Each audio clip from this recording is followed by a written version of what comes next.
Kagigising lang natin guys, mukha lang tayong fresh pero hindi naman. Tapos ayan, pumunta na pala ako ng bangko para kunin yung sahod ko.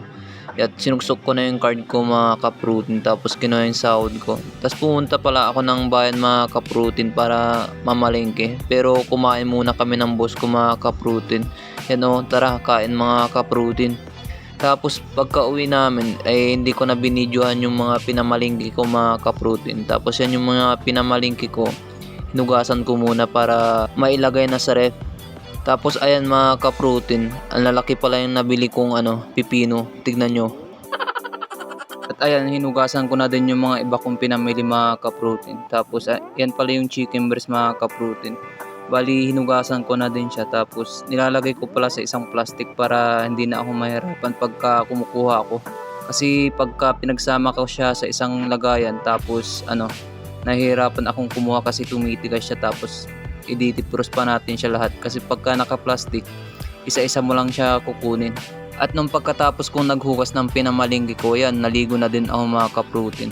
At nung pagkatapos kong naligo naman, ito, nag-take na tayo ng pre-workout natin mga kaprutin. Matik na yan, yung kape na tig 3. Tapos ayan, mag-workout na kasi tayo mga kaprutin. So ngayong araw mga kaprutin, ang iti-train natin is yung chest natin. Mag-chest workout tayo ngayon. So tara mga kaprutin, umpisan na natin to. Bali, dumbbells lang yung ginamit natin ngayong araw mga kaprutin. So ayan yung una kong ginawa, incline. Tapos ang ginawa ko dito mga kaprutin is 12 repetition tapos 5 sets. Pinutol na pala nila yung sanga ng mangga mga kaprutin, kaya ayan, nasisilaw tayo.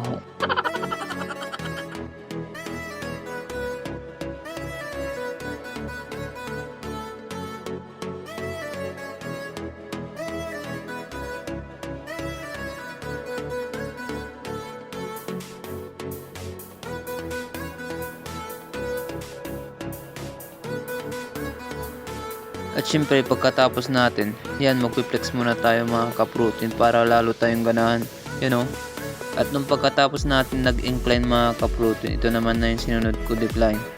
Bali, ang ginawa ko din dito mga kaprutin is 5 sets tapos 12 repetition. Pareho lang din yung ginawa ko dun sa incline. Tapos ang ginamit lang natin is yung itong dumbbells lang.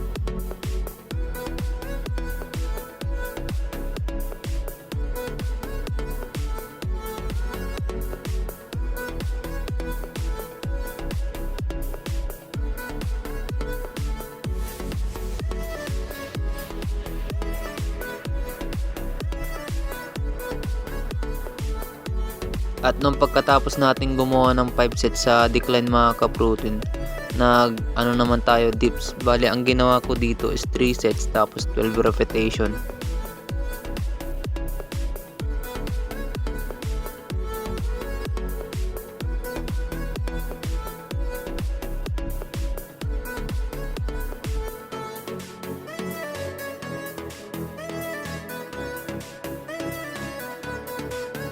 At nung pagkatapos natin nag-dips mga kaprutin, nag-flex naman na tayo, yan Napump na naman tayo mga kaprutin, mukha tayong malapad pero hindi naman pala. At nung pagkatapos natin nag-workout mga kaprutin, ayan, nagbihis na din tayo para pumasok sa trabaho, para sa susunod na araw is may sasahurin ulit tayo. Kala ko kung sahod na sa Facebook, yun pala, hindi pa pala.